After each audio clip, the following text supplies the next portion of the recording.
Protection of civilians during armed conflicts has become an uphill task.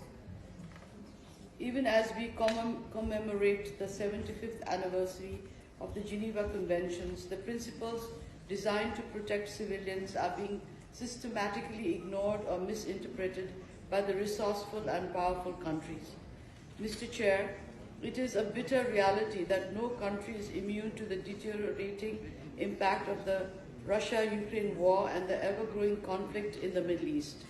We are empathic to the humanitarian situation in the war-torn countries, which are pathetic and extremely inhumane indeed. The global state of civilian protection is tragic, and our collective conscience is shattered.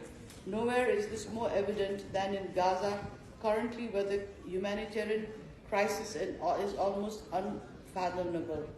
The government of Nepal strongly condemned the terrorist attack on Israel by Hamas on October 7 last year, where about 1,200 people, including civilians, youth, and children, were killed. Among these were 10 Nepalese.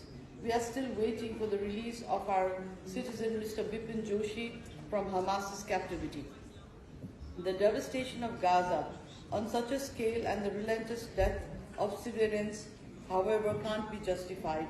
Nepal univocally condemns the indiscriminate attack on civilians, including UN officials, humanitarian workers, journalists, health professionals, and civilian infrastructures by all parties to the conflict.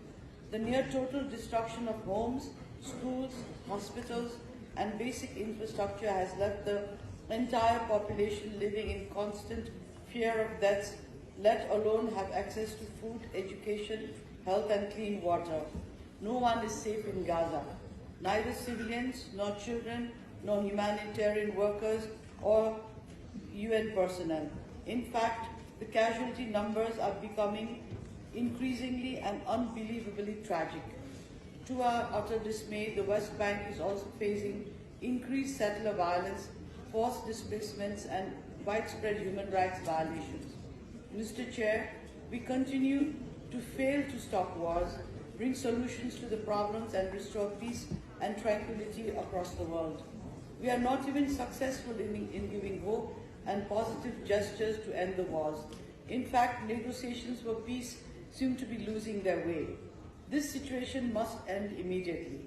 We call for an immediate ceasefire, release of hostages, and full implementation of Council Resolution 2735 of 2024. We emphasize the urgent need for all parties to adhere to international humanitarian and human rights laws and ensure accountability for violations. Respect for international law, including the UN Charter, is non-negotiable. Nepal supports the two-state solution with Israel and Palestine living side by side in peace and security within recognized international borders based on international law and the relevant UN resolutions. Mr. Chair, Nepal, as a committed member of the movement, stands firmly in support of peaceful coexistence between nations regardless of their political, social, or economic systems or size.